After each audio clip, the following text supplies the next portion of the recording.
Hello and welcome back to my YouTube channel. So as you are already aware of the fact that presently we are in the process of completing our physics syllabus for NEET 2025 in 100 days, and right now we are on the topic of magnetic effects of currents and magnetism. Okay? In the previous lecture we were able to complete our syllabus up to the topics of Lorentz force and the velocity filters. So today we're going to start with the next topic, that is cyclotron. Okay. Now before we start with this topic of cyclotron, I just wanted to tell you something, that this topic of cyclotron is not mentioned specifically in your NEET syllabus. Okay. But still we are going to do this topic. क्यों करने वाले हैं this topic? You need to understand this thing. Even in the last year's NEET examination, there were some questions which were asked from the topics which were not specifically mentioned in your NEET syllabus. Okay? So this year we are not going to take any kind of risk. Okay? And the topic of cyclotron is very small, तो इसको हम कर लेंगे. So you just have to remember some basic conceptual points along with some formulas, and that's it. उसके अलावा हम इसमें कुछ नहीं करने वाले हैं. ठीक है?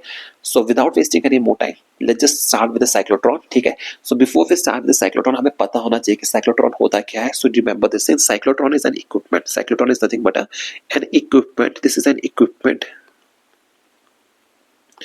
which is used to accelerate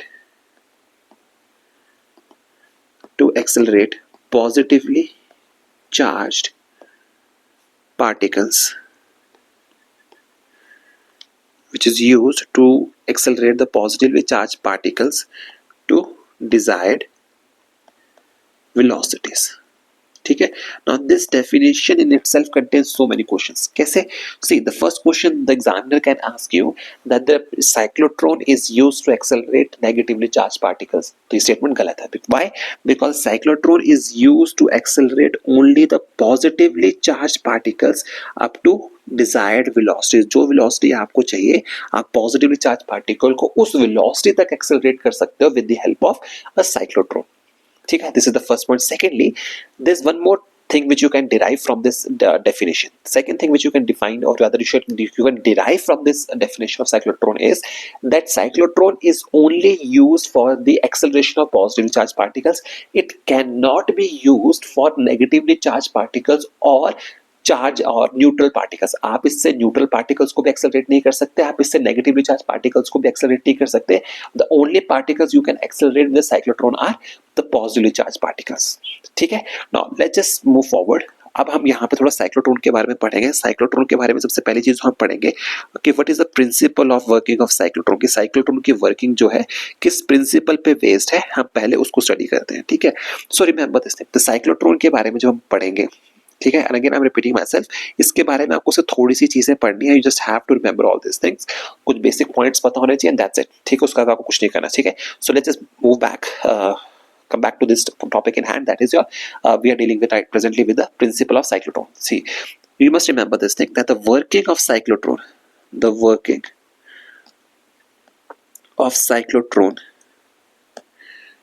is based on the fact that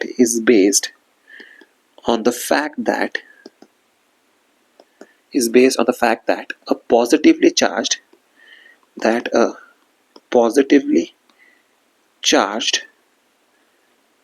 particle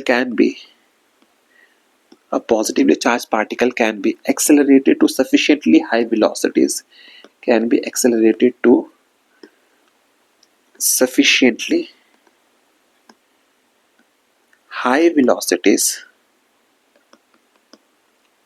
with help of smaller values of oscillating electric fields by making it to cross the same electric field with use of strong magnetic field. Again अब समझते हैं इसका principal किस तरह से काम करता है, कि how does the cyclotron work.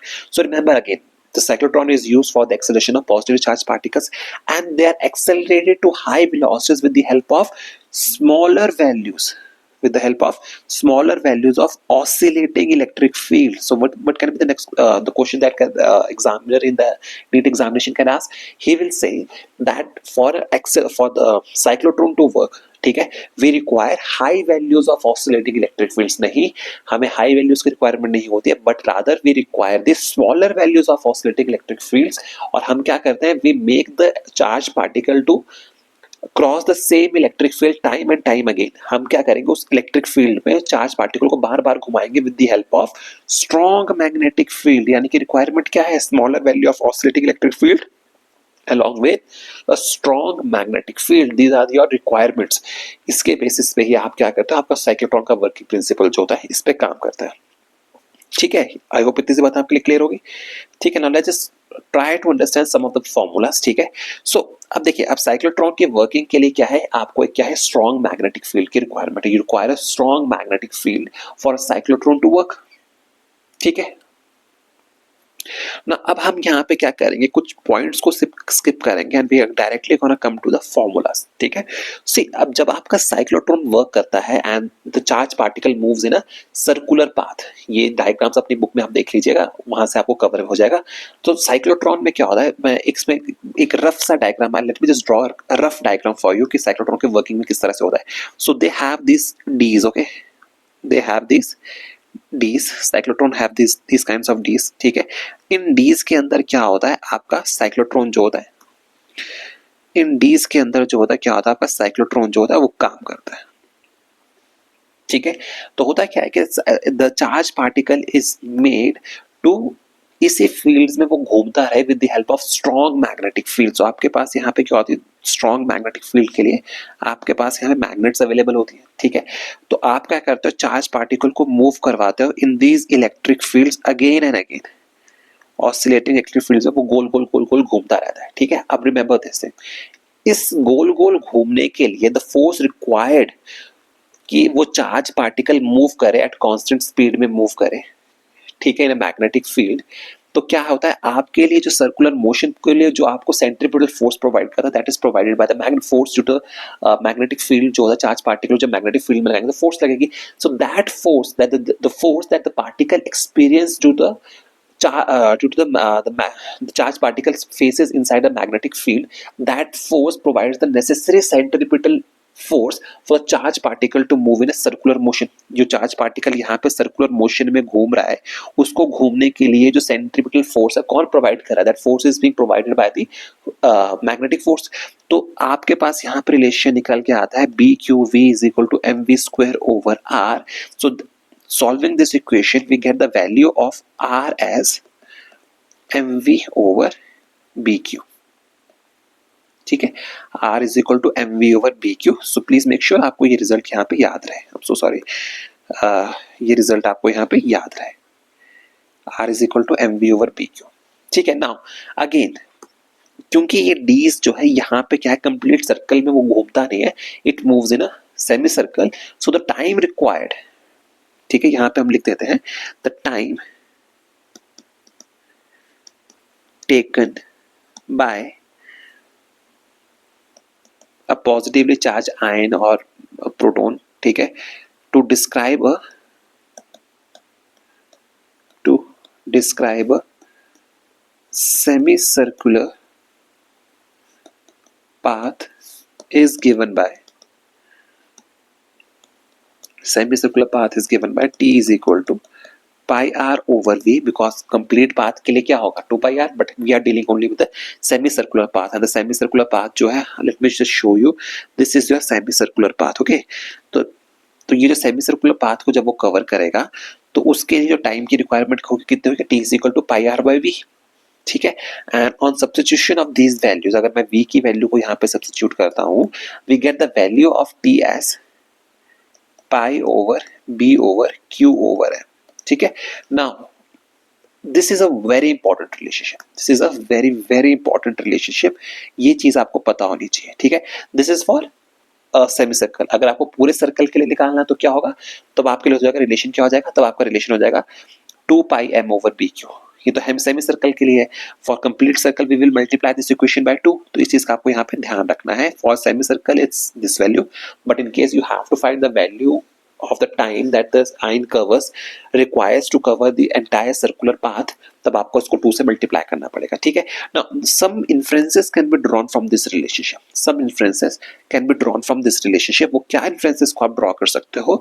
So let's just look at the inferences that can be drawn from this relationship. Okay, so see the first inference that can be drawn from this relationship is that the time is independent of both the speed of the ion and radius of circular path.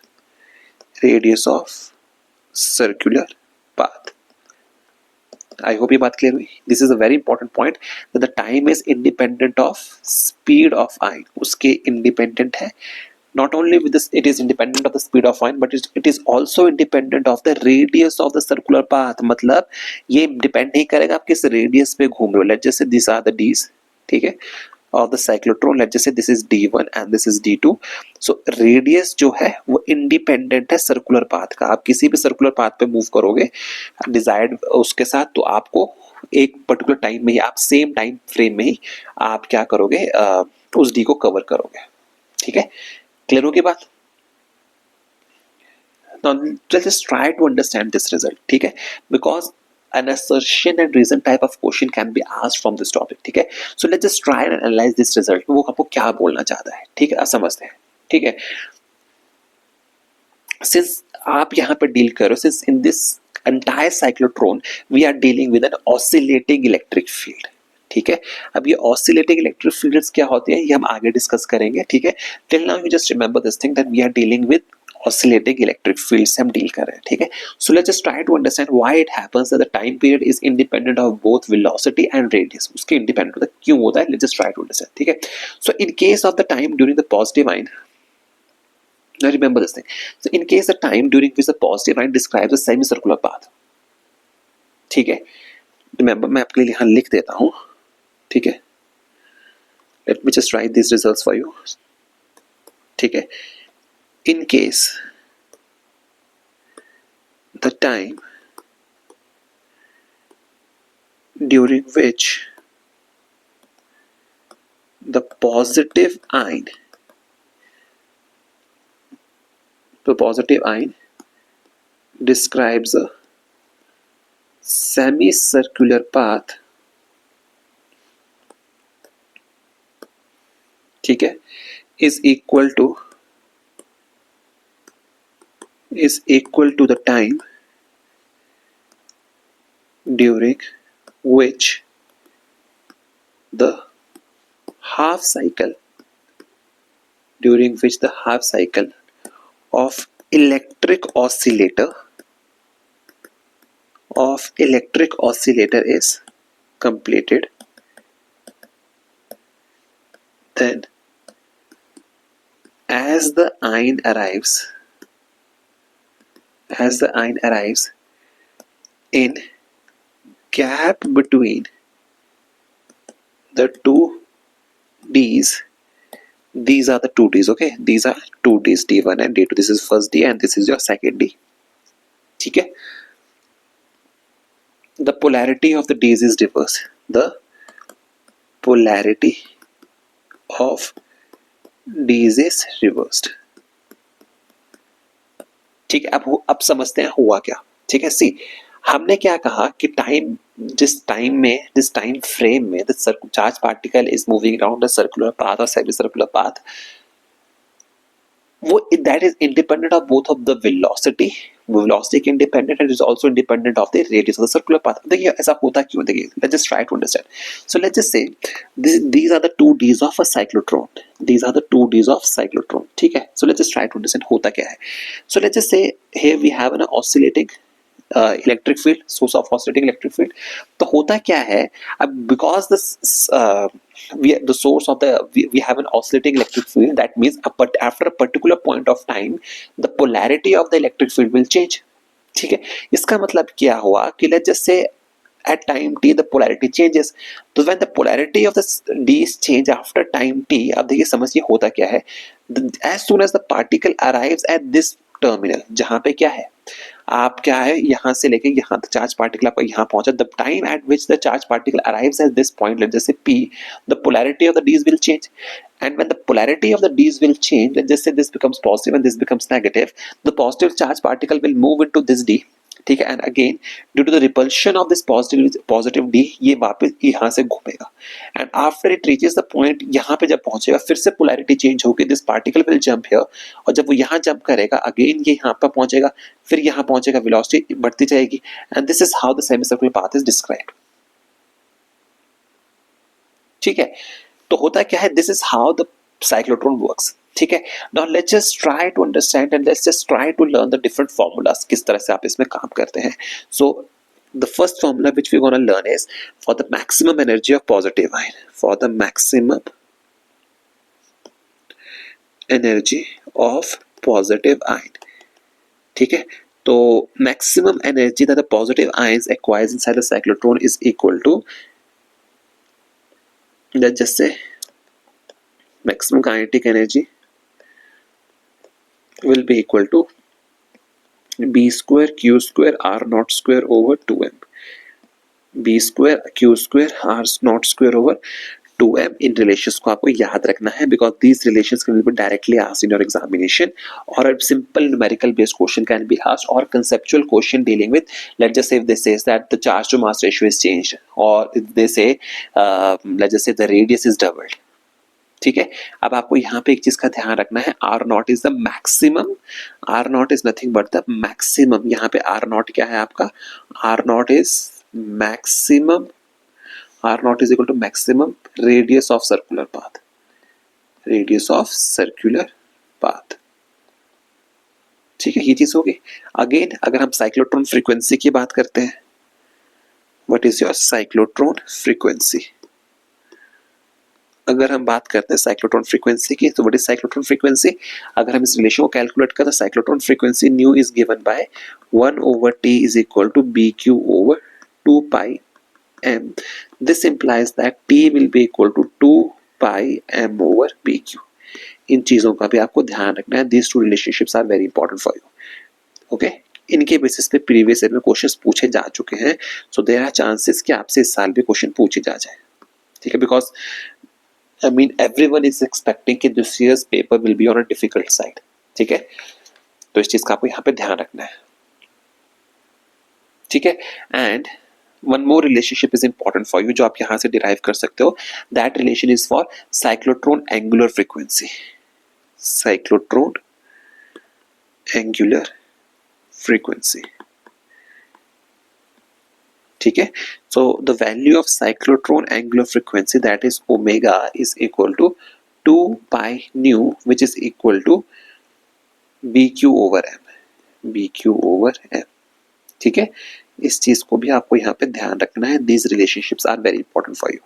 ठीक है, okay, now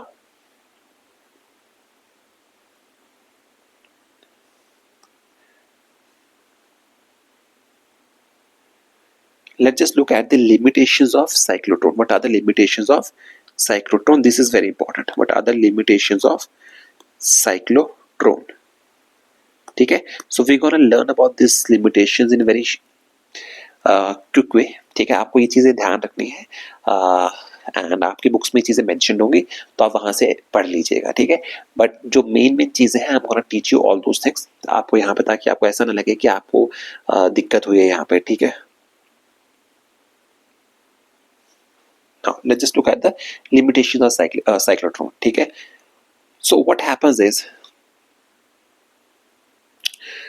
cyclotron की अगर हम बात करें तो first limitation of the cyclotron which is very important, आपको ये बात समझनी पड़ेगी। ठीक है, when a positive ion is accelerated, when a positive ion is accelerated by cyclotron, when a positive ion is accelerated by a cyclotron, it moves with greater and greater velocity। हम पहले लिख लेते हैं, आपको समझाऊंगा कि चीजें कैसे होती हैं। ठीक है, So what happens is, as the speed, I think I should use the word speed here, it moves with greater and greater speed. So as the speed becomes comparable to speed of light, speed of light, जब आपकी ये situation आ जाती है, in that case the mass of the ion increases, ठीक है, the mass of ion increases according to following relation, according to following relation, ठीक है, that is m is equal to m naught over under root of 1 minus v square over c square, ठीक है। अब जरा हम इस relationship की बात करते हैं, after that we will try to understand इसके वजह से होता क्या है, ठीक है। सो आपको वो कह क्या रहा है, आपको यहाँ पे एक चीज का हमेशा ध्यान रखना है, when you are in physics, ठीक है, whether this thing is in your syllabus or not, as a physics student आपको इस चीज का हमेशा ध्यान रखना है, the moment your speed becomes comparable to the speed of light, the moment your speed becomes comparable to the speed of light, the mass of the particle जो होता है that changes according to the relationship of m is equal to m naught over 1 under root of 1 minus v square over c square according to the relativity, relativity की वजह से ये चीजें आपका मास जो होता है वो इंक्रीज कर जाता है। This is something which you should always remember as a physics student, ठीक है। ये चीज हो गई, ये चीज हो गई। अगर आपका मास चेंज कर गया ना, as soon as your mass changes, this implies the time taken t will become pi m over bq, that will become pi over bq into m naught over under root of 1 minus v square over c square. Now as mass is increasing, this implies that t is increasing, ठीक है। now this implies t also increases, अगर मास increase कर रहा है that means t is also increasing. this implies that, इसकी वजह से क्या होता है, this implies that the positive ion takes more time to describe the semicircular path, semicircular path, समझते हैं इस बात को। so let's just say this is just a disk, ये आपकी डिस्क आपको यहाँ पे गिवन है, ठीक है। सो व्हाट हैपन इज, अगर initially when the speed of light, when the speed of the ion is not equal, is not somewhere around the speed of light, तो होता है क्या, speed of the particle is not around this speed of light, तो होता है क्या, आपकी harmony होती है। जब आपकी the moment the charge particle reaches, only then the electric field changes. But what happens when you approach the speed of light, the moment you start to approach the speed of the light, आपका मास increase कर जाएगा, मास increase कर जाएगा तो the time it requires to reach from point A to point B, अब वो बढ़ जाएगा। बट आपका जो ऑसिलेटिंग इलेक्ट्रिक फील्ड का टाइम है, जब उसने अपनी पोलैरिटी को चेंज करना, वो चेंज नहीं कर रहा। इसकी वजह से क्या होता है, the time required for oscillation जो होता है that is less than the time required for the particle to cross the semicircular path. तो इसकी वजह से क्या होता है, वहां पे एसिमेट्री आ जाती है, ठीक है। इसकी वजह से क्या होता है, पार्टिकल जो होता है एक पर्टिकुलर वेलोसिटी से आगे मूव नहीं कर सकता, ठीक है। इसी वजह से वहां पे एक लिमिट आ जाती है। This is the reason why they we have a limit, it is called the semicircular path, ठीक है। Therefore the ion cannot move beyond a certain limit, beyond a certain limit on speed. इसका मतलब ये नहीं कि हम उसको कर नहीं सकते, हम कर सकते हैं बट हम करते नहीं। क्यों? Because if you try to achieve the velocity of light using a cyclotron, the mass of the particle will increase. As a result, the harmony between the time required for the particle to cross a semicircular path and the time during which the polarity of the electric field is changed, उनके बीच की जो harmony होगी, that harmony is disturbed. And when that harmony is disturbed, तो आपका charge particle जो होगा उसकी velocity की चेंज करने की, उसकी velocity of the particle can not increase certain limit, वो उससे ज्यादा इंक्रीज नहीं कर पाएगी, ठीक है, आपको इसका यहाँ पे ध्यान रखना है, ठीक है। Further limitations are it can only be used to accelerate the positive charge particle but not the negatively charge particles, and the cyclotron is only used for accelerating the heavy particles like proton neutrons.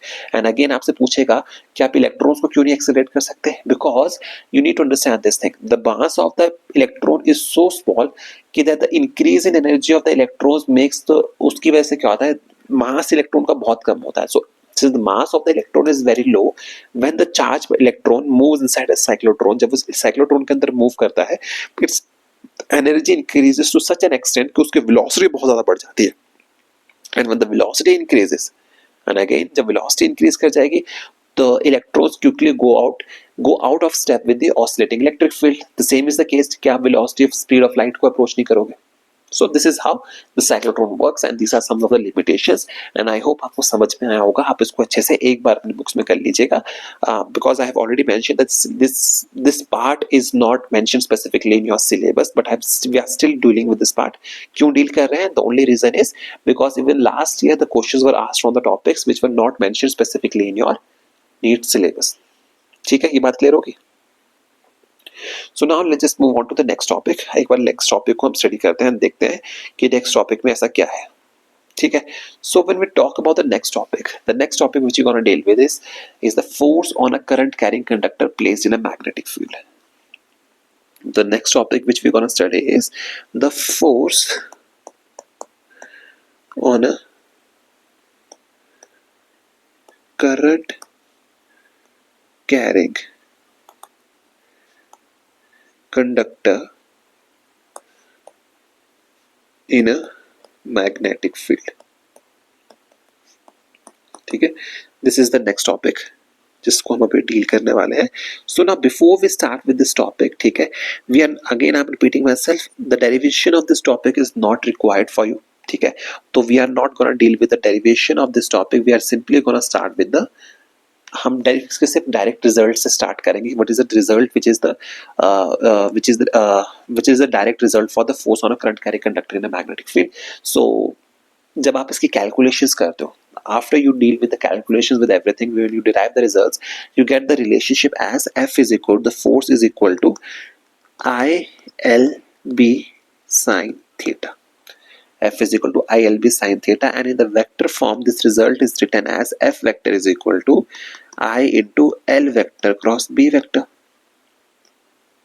ठीक है, so please remember these two results, that these are the values of the force experienced by the charged particles, not the charged particle but a conductor when placed inside a magnetic field। ठीक है, one is the magnitude relationship which tells us about the magnitude, and the other is the vector form of this result। ठीक है, and theta is the angle between length and the magnetic field। Theta is nothing but the angle between the length and the magnetic field। Now let's just look at the special cases of this topic। Let's just look at the special cases। ठीक है, so what are the special cases which we are going to deal with here? Is the first special case which we are going to deal with here is number one, when theta is equal to 0 degree or 180 degree। If this is the case, when theta is equal to 0 degree or 180 degree, then the value of F will be equal to ILB into sine 0 or 180 degree, that is F is equal to ILB, I'm so sorry about this thing, इसको आप ऐसे लिख सकते हैं, when theta is equal to 0 or 180 degree, in that case F is equal to ILB sine 0 which is equal to 0, or F is equal to ILB sine 180, that will also be equal to 0। ठीक है, यानी कि sign 0 and sign 180 पे value कितनी होगी आपकी? 0 होगी। ठीक है, तो ये चीज होगी, that means that if this is the case, आपकी फोर्स की वैल्यू कितनी होगी? 0 होगी। That means when a particle is placed in a direction, when charge particle is placed, when not charge particle, when a charge conductor, when a charge conductor, current carrying conductor is placed in a direction of magnetic field, आपने उसको parallel to the direction of magnetic field रखा है, in that case the force experienced by the conductor will be equal to 0। and when theta is equal to 90 degree. If that is the case, then f is equal to ILB. f की value कितनी होगी? इतनी होगी, and this will be the maximum value. And remember this thing, these values are the direction of these values, the direction of the force experienced by the charged particle is given by the right hand thumb rule, is given by the right hand thumb rule or by Fleming's left hand rule. Left hand rule. ठीक है, इन चीजों को आपको यहाँ पे ध्यान रखना है. ठीक है, now let's just move on to the next topic. ठीक है, and the next topic which we gonna deal with is the force between two parallel linear conductors carrying current. The next topic which we gonna deal with is the force between two parallel linear conductors carrying current. ठीक है, अभी हम इसको discuss करेंगे. The force between two parallel linear conductors carrying current. ठीक है, and remember this thing, this is a very important topic. Every second year the question has been asked from this topic. तो ये बहुत ही important topic है. You have to be you have to prepare this topic very well. Okay, let me write here, this is a very important topic. Okay, so इसको आपको बहुत अच्छे से कवर करना है. ठीक है ना? So let's just start with this topic, the force between parallel linear conductors carrying current. Okay, so the first case हम क्या स्टडी करने वाले हैं? In the first case हम ये स्टडी करने वाले हैं what will the value of the force experienced by the linear conductors. ठीक है, when the direction of the current between them is same. When the direction of the current between them is same. ठीक है, so इसको समझने के लिए आप इसको ऐसे समझते हैं. देखिए किस तरह से. So let's just say this is the first conductor and here we have a second conductor. The direction of the current in both is linear conductors is same, and in the second case we are going to deal with the conductors like this, where the direction of the current will be opposite direction. So let's just say in the first conductor the direction is like this, while in the second conductor the direction is like this. ठीक है, ये चीजें हमारे पास होगी. ठीक है, so remember this thing, हम यहाँ पे in order for us to calculate these values, what we're gonna do is we're gonna again use the force experienced by a conductor when placed inside a magnetic field. अब the real question arises, from where we are getting this magnetic field. The real question which arises here is from where we are getting the magnetic field. तो इसको समझने के लिए we know that a charge current carrying conductor generates a magnetic field. वो क्या करता है? एक magnetic field को generate करता है. ठीक है. So let's just say this is a conductor. Let's just say this is conductor C1 D1 and this is the conductor C2 D2. ठीक है, and we have to calculate the value of F. ठीक है, so let's just say we want to calculate the value of the force experienced by C2 D2 when it is placed in close proximity to another conductor which is carrying current, that is C1 D1. ठीक है, so in order for me to calculate the value of the force experienced by the C2 D2 मैं क्या करूँगा? अब मुझे पता है कि C1 D1 is carrying current, so it will generate some kind of magnetic field. So the direction of the magnetic field will be given by the right hand thumb rule. So using the right hand thumb rule, we find that using the right hand thumb rule जब हम इसमें यहाँ use करते हैं तो हमारे पास जो direction निकलती है किसकी? The direction which we get off for the magnetic field वो कैसी होगी? Just a minute, यहाँ पे इसको थोड़ा सा modify कर दूँ. So that we can get a better understanding of this. So sorry about this thing.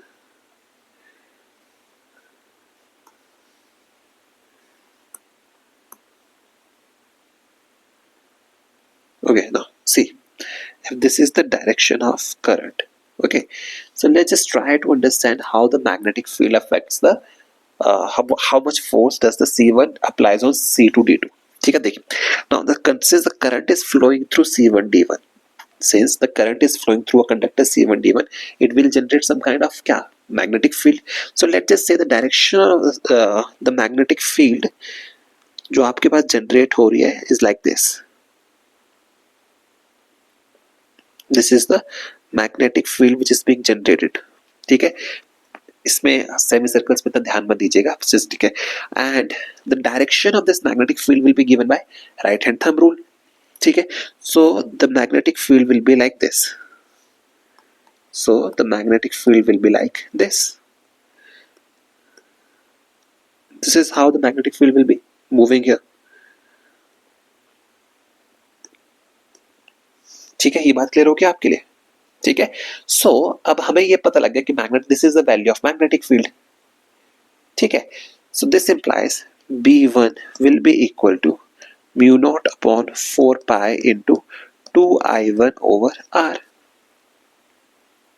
ठीक है, and using the right hand thumb rule we find that the direction of magnetic field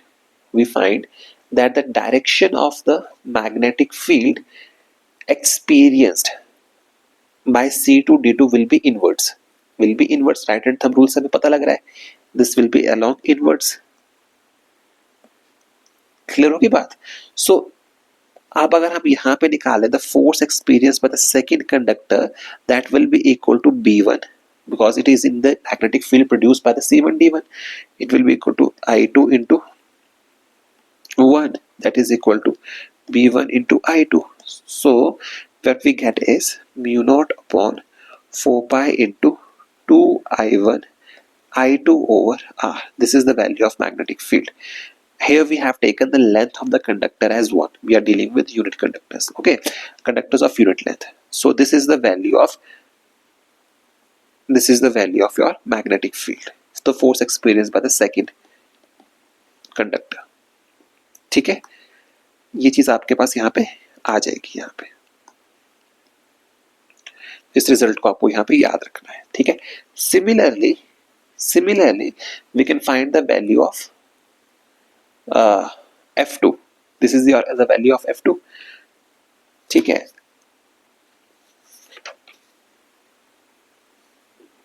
है, similarly we can find the result for F1. हम क्या कर सकते हैं, F1 का result भी कैलकुलेट कर सकते हैं. ठीक है, बट बिन ऑर्डर वो वैल्यू भी कितनी आएगी, सेम ही आएगी.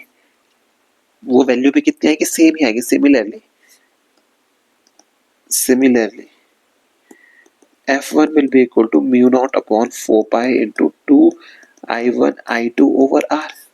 ठीक है, but the only difference between these two values will be the direction in which they will experience some kind of force.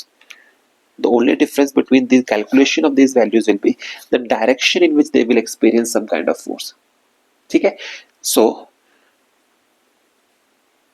the direction of the force that will be along this direction, F2 vector will be here and F1 vector will be here. ठीक है, according to the right hand thumb rule से जब हम इसके values को calculate करेंगे तो जो फोर्सेस लग रही हैं वो एक दूसरे को क्या कर रही है, अट्रैक्ट कर रही है. ठीक है, अगेन मैं आपको बात को रिपीट कर रहा हूँ. यहाँ पे जब आपने इस पूरी कैलकुलेशंस को किया तो आपका F1 एंड F2 का मैग्नीट्यूड तो सेम आया, बट प्रॉब्लम कहाँ पे आई, द प्रॉब्लम आपके पास आई उनकी डायरेक्शन से, because forces are a vector quantity. ठीक है, तो the forces experienced by the C2 D2 in the magnetic field of C1 D1 will be F2 और वो फोर्स की वैल्यू क्या होगी टुवर्ड्स C1 D1. एंड ये वैल्यूज हमने कैसे कैलकुलेट की, यूजिंग द वेक्टर्स या फिर राइट हैंड थंब रूल से भी इसको कैलकुलेट कर सकते हो या फ्लेमिंग्स लेफ्ट हैंड रूल से भी आप इसको कैलकुलेट कर सकते हो. सो अब यहाँ पे हम देखते हैं the direction of the forces are, they are attracting each other. So this, you must always remember this thing, when the current is in the same direction, you must always remember this thing, that when current is in same direction, wires attract each other. Wires क्या करती है, वो attract each other.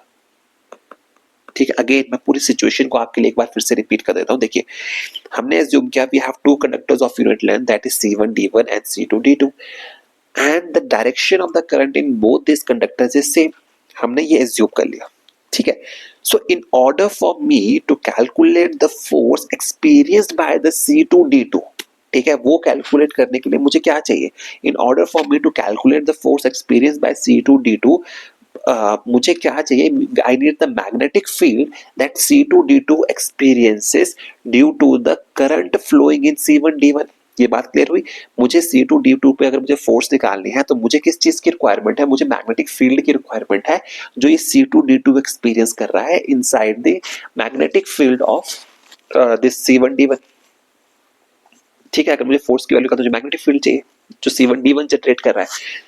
So and that value of B1 will be equal to mu naught upon 4 pi into 2I1 over R. We have already calculated this result.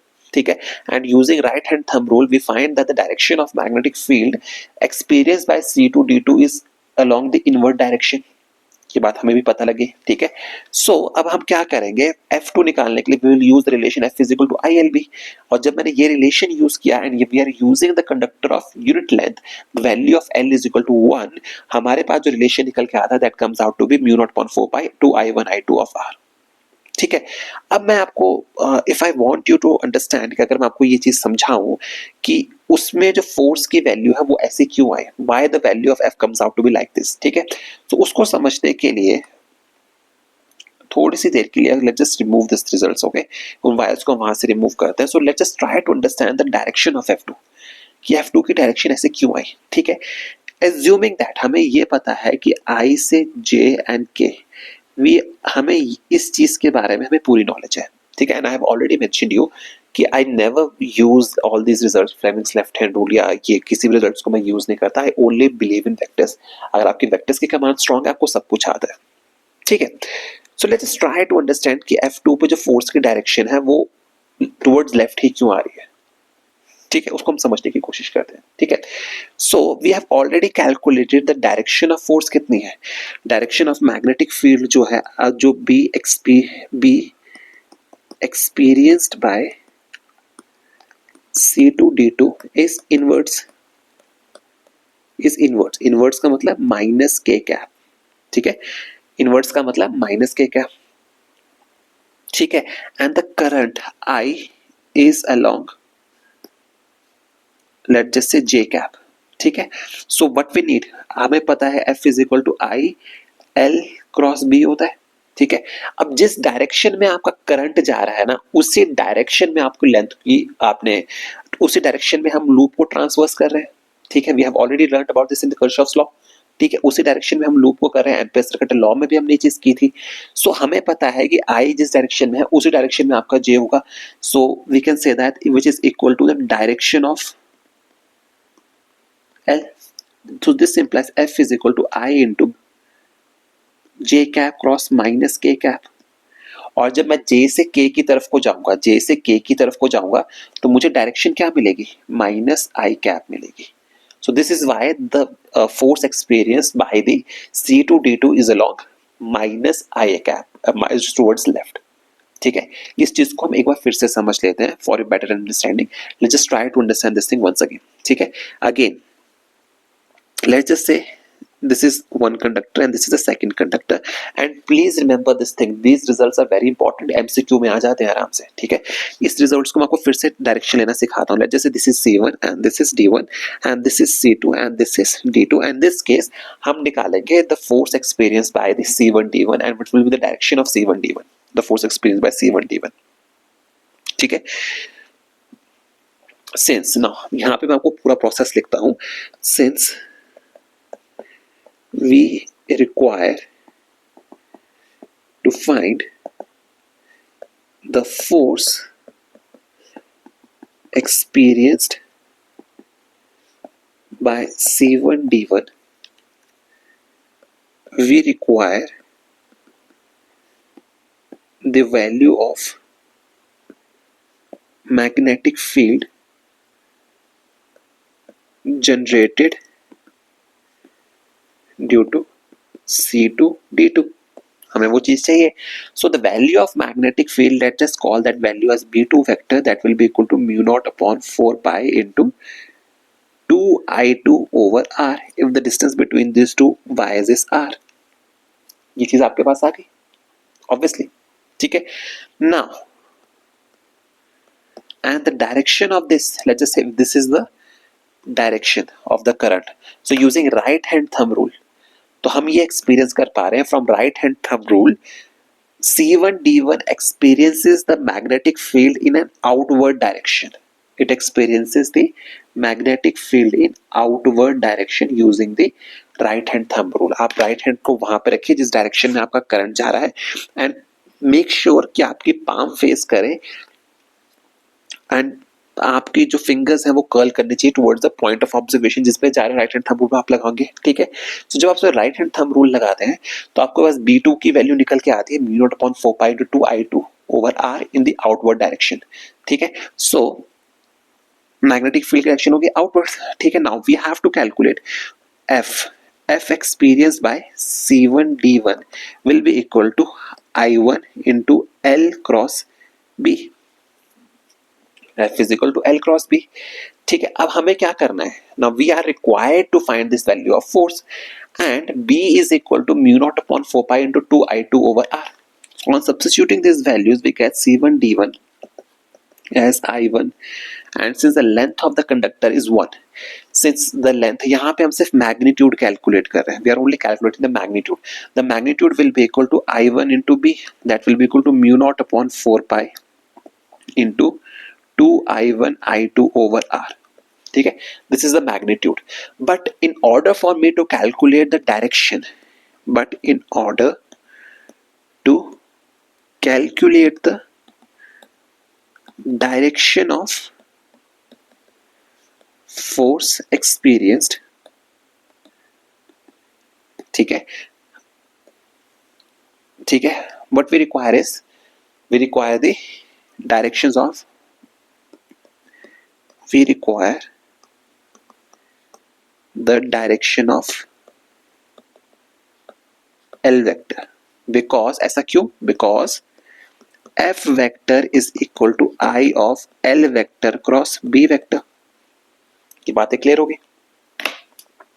ठीक है.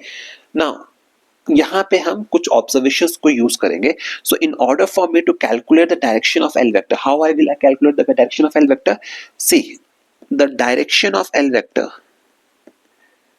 direction of L vector is same as the direction of I. जिस direction में आपका I है उसी direction में आपका L vector होगा. So in this present case, the direction of I is towards J cap, is towards J cap. ठीक है. So in present case, यहां लिख देता हूं. So in present case, the direction of L vector is plus J cap. And please remember, यहां पे जो L है, please you need to remember this thing. In or when you calculate the direction, the L is of, L vector represents the length of conductor on which F vector is calculated. जिस पे मैं force की value calculate कर रहा हूं, L represents the length of that conductor. ठीक है. So L is across plus J cap. ठीक है. So this implies F vector is equal to I into, now I cross, it's not cross here, that is equal to I into L vector is across J cap cross, and B vector कहाँ को था? B vector कहाँ को face कर रहा था? B vector is outwards. B vector is outwards. The outwards means plus K cap. Plus K cap. So when I move from J to K, when I try to move from J to K, I, J, K. So जब मैं J से K जाता हूं मुझे क्या मिलता है? I मिलता है. So this implies F vector is along I cap. So I hope आपको ये रिजल्ट समझ में आया होगा. ठीक है. Let's just move on to the next topic. इसी का एक सेकंड पार्ट भी हम कर लेते हैं. ठीक है. So remember this thing. यहां से आपको क्या पता लगा? यहां से आपको ये पता लगा कि when the currents are in the same direction, the two conductors attract each other. Two conductors attract each other. Attract each other. Okay, now let's just study the second case of this. ठीक है, let's just look at the second case. When the currents are in opposite direction, let's just say the current here is in this direction and the current here is in this direction. ठीक है, and let's just say this is C1 and this is D1 and this is C2 and this is D2. ठीक है, so first what we're gonna do is we're gonna calculate the magnitude. ठीक है, या as a homework भी आप treat कर सकते हो. मैं आपके लिए इस क्वेश्चन को सॉल्व कर रहा हूँ. You can treat this equation as an homework. ठीक है, दैट डिपेंड्स ऑन यू. ठीक है, so let me just solve this question for you. किस तरह से करते हैं, ठीक है, तो लेट्स जस्ट सी ये किस तरह से काम करेगा. ठीक है, now first I will calculate the force experienced bye C2 D2. So force experienced by C2 D2 will be equal to current I2. This I'm talking about the magnitude. The magnitude of the force experienced by C2 D2 will be equal to I2 into length into, and what will be the value of magnetic field? The magnetic field will be generated by, if we are calculating the value of C2 D2, we will calculate the magnetic field generated by C1 D1. I hope आपको यहाँ समझना ज़्यादा आसान होगा.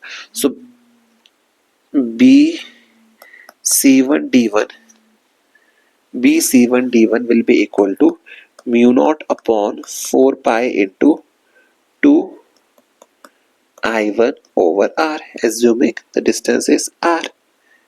ठीक है, and what will be the direction of the magnetic field? अगर मैं यहाँ पर डायरेक्शन भी कैलकुलेट कर लूँ B वेक्टर की, अगर मैं डायरेक्शन भी यहाँ पे कैलकुलेट कर लूँ, the direction of B vector along according to the right hand thumb rule will be in inverse direction. By inverse means, inverse का मतलब क्या है आपके लिए? Inverse means along minus k cap, along minus k cap. ये right hand thumb rule से आपके पास आया. जिन लोगों को ये चीज समझ नहीं आ रही है, I request you that you check the videos on vectors. और मैं आपको यहाँ पे एक let me just give you, मैंने वहां पे भी ये चीज आपको बताई थी कि whenever you are dealing with vectors, you should always remember this thing. When you are moving towards when you are dealing with upward direction, upward means plus k cap. ठीक है, no sorry, upward means, मैंने ये चीजें वहां पे भी discuss की थी आपके लिए. आउटवर्ड मीन्स प्लस के कैप, इनवर्ड्स मीन माइनस के cap, upward means plus J cap, downwards means minus J cap,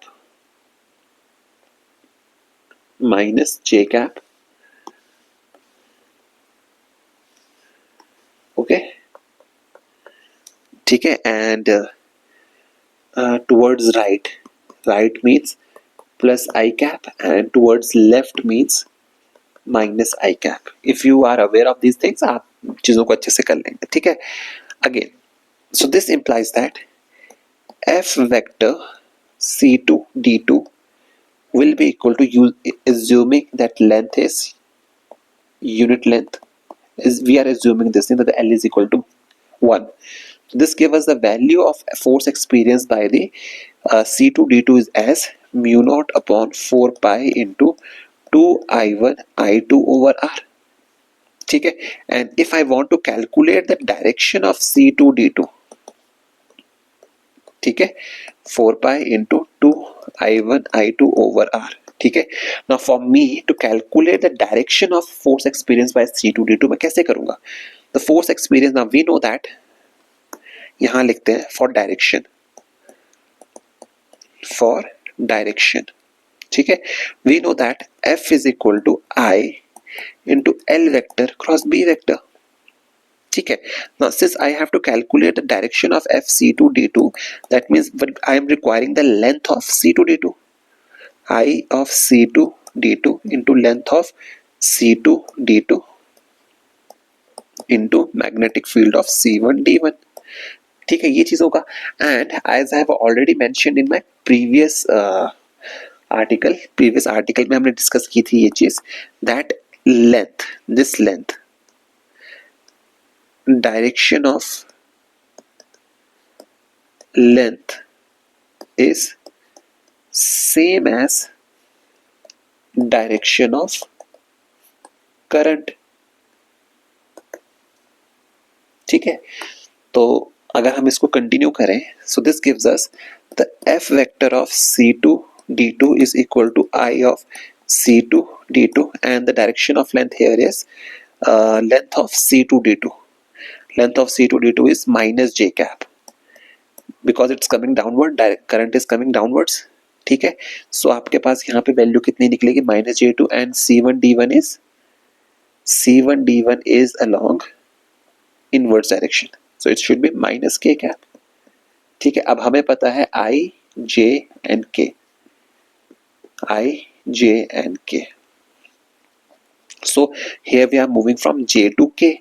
So the answer will be F vector of C2 D2 will be equal to I C2 D2.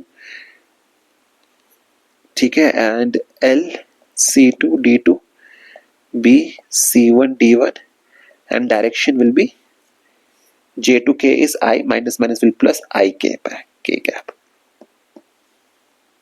ठीक है, so this means the direction is along. Direction किस experience कर रहा है, direction it is experiences the direction on, आपका जो C2 D2 है that will experience a force along positive x axis, the force will be along positive x axis. ठीक है, तो यहाँ पे आएगा अलोंग पॉजिटिव I कैप. तो अगर हम यहाँ पे इसको ड्रॉ करें, the force will be along this direction, this will be the direction of the force experience by C2 D2. ठीक है, if you are aware of the vectors, अगर आपको वेक्टर्स की नॉलेज है, you never require that Fleming's left hand rule, right hand rule, इस तरह से आप इन चीजों को कवर कर सकते हो.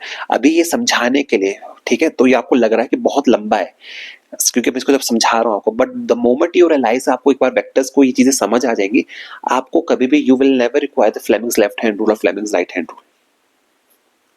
ठीक है, now let's just calculate the same results for C1 D1.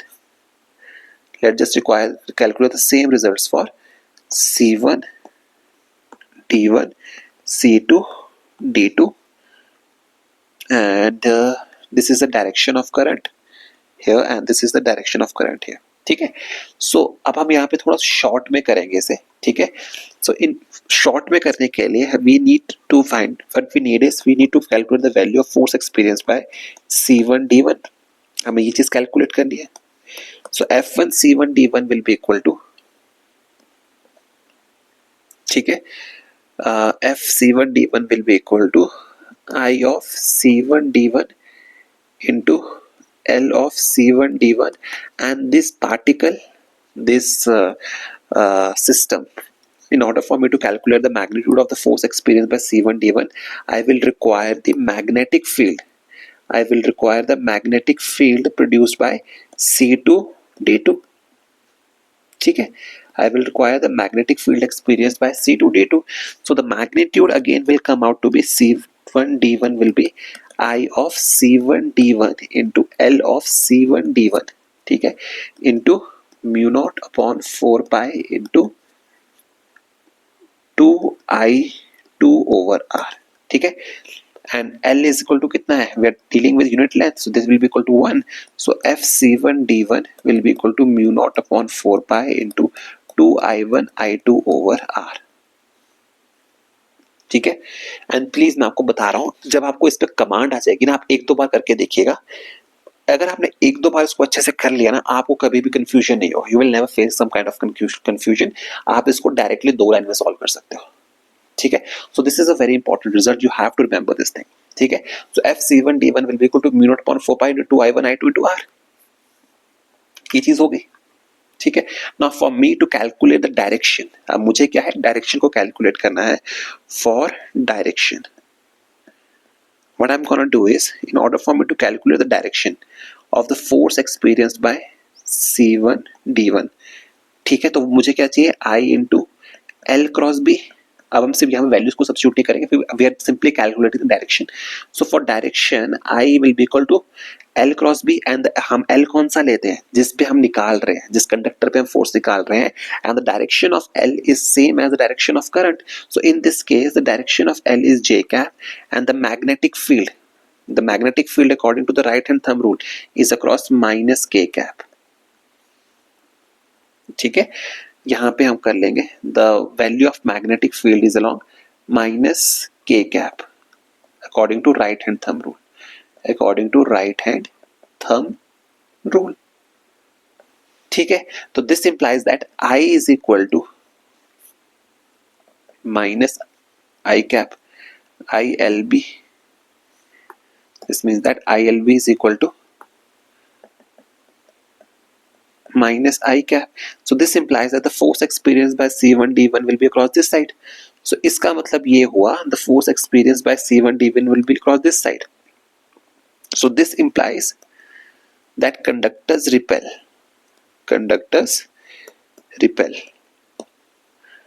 ठीक है, ये चीज क्लियर हो गई. So therefore the net force experienced by C1 D1 will be equal to mu naught upon 4 pi into 2 I1 I2 over R minus I cap. ठीक है, from above results this implies that when current is in opposite directions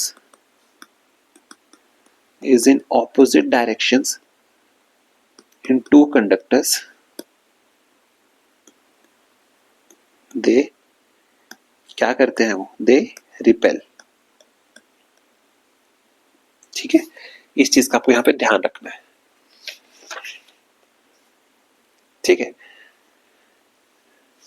now let's just look at the special cases.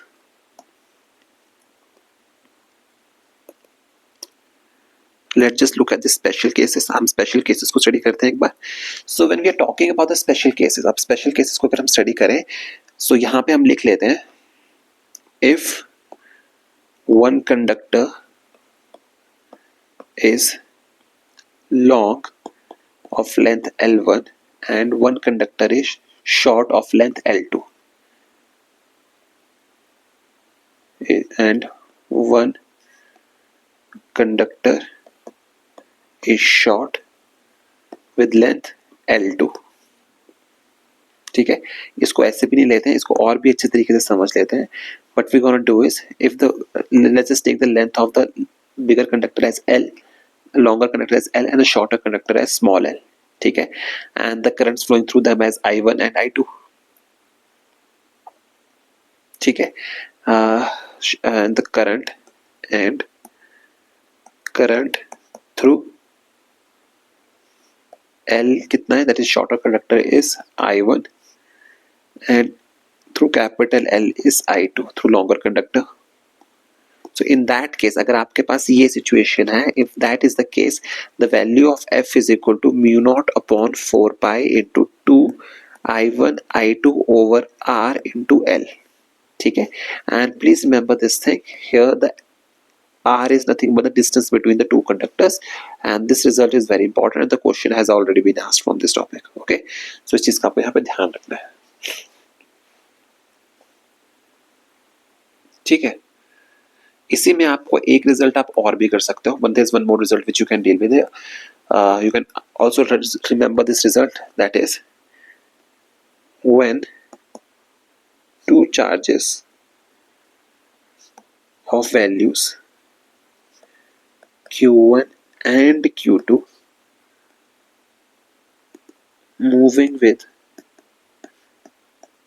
velocities V1 and V2 on parallel straight lines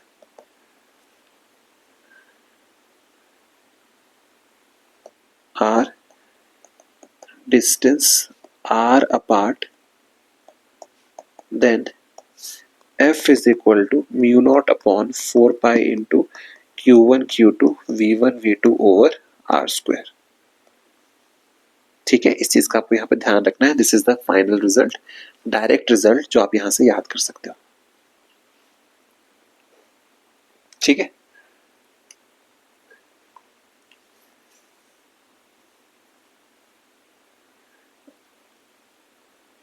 with this आपका आज का topic जो है वो खत्म होता है। ठीक है, हाँ खत्म नहीं होता, इसमें एक टॉपिक छूट रहा है, हम उसको भी कंटिन्यू कर लेते हैं। ठीक है, सो इस चीज को यहाँ पे याद रखिए, that is when two currents approach each other, approach a point, or they go away from a point, from that point, then they experience attractive force, then they experience attractive force। कैसे? Diagrammatically मैं आपको बता देता हूँ यहाँ से। क्या कह रहा है, let's just say if these are the two conductors, ठीक है, एंड क्या कह रहा है, ये दो कंडक्टर्स में if this is the value of I1 and this is the value of I2, if these are approaching this point I1, ठीक है, and they are moving away from this point, ठीक है, I2, and here I have I1, again I2, and again I1. If this is the case, then they attract each other, then they attract each other, ठीक है। And if opposite is the case, अगर आप opposite case पर deal करते हो, if the case is opposite, that is when one current is approaching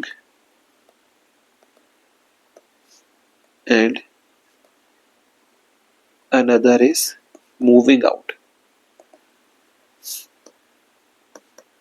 from a point, then they repel, then they repel each other, ठीक है। अब जैसे ऊपर वाला केस था, इसमें मैं आपको एक चीज क्लियर कर देता हूँ। आपने डायरेक्शन ऑफ करंट जो है वो आपने इस तरह से चलना है, this is how you are moving, so this is the point where you are, आप कहाँ पे इस तरह से मूव कर रहे हो, अगेन आप यहाँ से इसको इस तरह से अप्रोच कर रहे हो, ठीक है, इस चीज का आपको ध्यान रखना है। सो अगर आप केस कैसा है कि एक से the case which you are dealing is in one of the conductor, the direction of current is, the current is entering and leaving this point, or let's just say, and for the other, if the direction is like this, for one it's entering and for the other it is leaving, ठीक है, तो क्या होगा, they will, and what happens, they repel each other, they repel each other, ठीक है, इन चीजों का अपने यहाँ ध्यान रखना है, ठीक है। सो विद दिस आपका आज का लेक्चर खत्म होता है, ठीक है। आई होप आपको आज का लेक्चर अच्छा लगा होगा। So if you guys have any doubt, आप प्लीज कमेंट सेक्शन में बताइएगा, एंड आई होप, मैं आपको एक बार फिर से रिपीट करता हूँ कि this is a very important results, ठीक है, इसको आप बहुत अच्छे से सीख लीजिएगा, एंड आई होप आपको ये बहुत ही अच्छे से समझ आया होगा।